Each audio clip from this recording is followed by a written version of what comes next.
Nongeye kubasuhuza kandi mbahaye ikaze, reka nizere ko mwese mwiriwe neza ndetse naho mugiye muherereye mu bice bigiye bitandukanye bigize iki gihugu cyacu cy'u Rwanda.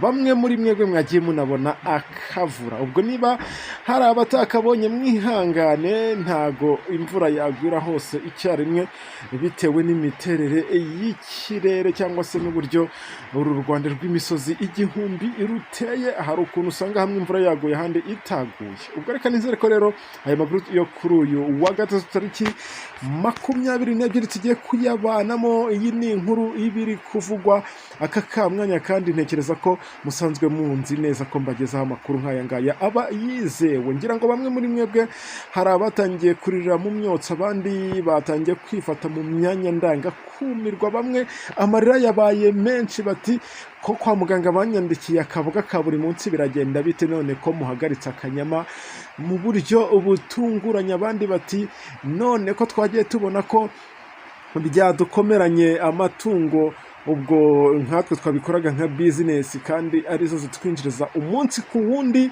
Abandi bati nge nari mfite itsinda ngomba gutura ejo, abandi bati mfite kereti n'ibindi byinshi. Reka rero ngende mbishyiraho umucyo, ubwo ugende umenya neza icyatumye rabu cyangwa se ikigo cy'igihugu gishinzwe iterambere n'ubuhinzi n'ubworozi ahangaha mu Rwanda cyagiye kibitangaza nyuma y'uko gihagaritse ibi ngibi byose. Ngira ngo ibi bigiye ahanze mu kanya, kuko iyi ni inkuru itamaze umwanya munini. Narababwiye nujya wumva nje kuri izi mikoro rwose ntukagere impungenge, nakongera nkakubwira ko iyi nkuru ushobora kuyisanga ku kinyamakuru bita Umuseke. Twagera ntabwo turi butinde nk'uko biri kugaragara. Ikigo cy'igihugu gishinzwe iterambere n'ubuhinzi n'ubworozi mu Rwanda RAB cyatangaje ko cyafashe ingamba zirimo guhagarika icuruzwa n'ingendo z'amatungo mu mirenge imwe n'imwe igiye itandukanye igize aka karere ka Rubavu mu ntara y'Iburengera bwaryo. Ubwo reka nizere ko bamwe mugiye kugenda marwa cyangwa se mushira mu matsiko, kuko hari abari bagize ngo ni mu Rwanda hose n'ahangaha mu karere ka Rubavu, ndetse by'umwihariko hari imirenge imwe n'imwe bagiye bavuga. Ni nayo mpamvu ibi ngibi byose mba ngomba kubikugezaho. Ubwo mwizeza ko ahangaha iyo wahageze nta bintu by'urujijo, nta byo kubica ku ruhande, byose uba ugomba kubigezwaho nanjye. Bityo rero niba ukigera kuri uyu muyoboro wa YouTube channel yitwa Subiza TV, ukaba utarakora kuri iryo jambo ryanditseho subscribe cyangwa se abone bitewe n'uko ubyita, bikore muntu wanjye. Niyo nkunga ya mbere uba uduhaye kugira ngo aya makuru nawe ujye urushaho kugenda uyakira mu ba mbere. Ariko kandi wibuke ufungure kariya kantu k'inzogera, ibitekerezo byanyu byo tuba tubikeneye ari byinshi. Ngira ngo abantu benshi ahangaha baraza kuhahombera, kuko ibi byo ntibyabura. Ariko mugende mu bitekerezo byanyu cyane mwebwe mutuye aha muri iyi mirenge yagiye ivugwa haraguru, ngiye kugenda nkubwira, ndetse by'umwihariko abatuye aha mu karere ka Rubavu mwabyakiriye mute? Reka nkugezeho inkuru yose mbere yuko ibindi byose nza nkubwira uko bimeze. Bagize bati ahangaha mu karere ka Rubavu ibi byahagaritswe n'iki kigo cy'igihugu gishinzwe ubucuruzi cyangwa se gishinzwe iterambere ry'ubuhinzi n'ubworozi ahangaha mu Rwanda RAB, nyuma y'uko hagaragaye indwara y'uburenge. Iri tangazo rya RAB rivuga ko iyo ndwara yibasira amatungo yagaragaye ahangaha muri iyi mirenge ariyo iyi ngiyi. Dore umurenge wa mbere n'uyu nguyu witwa Kanama, ahangaha murahazi, n'ahangaha n'uyu murenge wundi witwa Nyakiriba, n'ahangaha Kanzenze. Bityo rero ko hashingiwe ku itegeko nomero 54/2 rya 2008 ryo kuwa 10 bwo n'ukwezi kwa 9 2008 rigenga uburyo bwo kurinda no kurwanya indwara zandura cyangwa se zanduza amatungo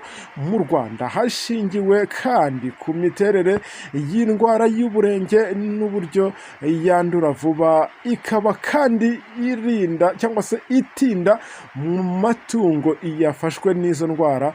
Bafashe ibi byemezo bikurikira. RAB rero yafashe ingamba zivuga ko ingendo z'amatungo yibasirwa n'uburenge arimo ubwizingizi ngiye kugenda nkubwira, umenye ngo usibye izi uri kubona kuri screen, kuko impamvu ibi ngibi bagiye babifataho icyemezo nk'iki gikomeye nuko babonye ko hari zatangiye kwandura ndetse zikaba zishobora no kugira ingaruka zitari nziza ku buzima bw'abantu bariye akanyama cyangwa se kubagiye bahura n'izi nka. Ubwo ni byinshi mba ndi kugenda nkubwira kugira ngo ugende umenye impamvu abangaba bafashe icyemezo nk'iki ngiki, kandi ngende mboneraho no kugenda mbwira wowe muhinzi mworozi ko bafata ingamba nk'izi ngizi batagamije kubashyira mu bihombo nk'uko bamwe bajya babigaragaza mu gahinda gakomeye n'amarira. Ngira ngo uri kugenda ubona kuri screen yawe umugabo wahogoye ati njyewe nishyuraga keredi none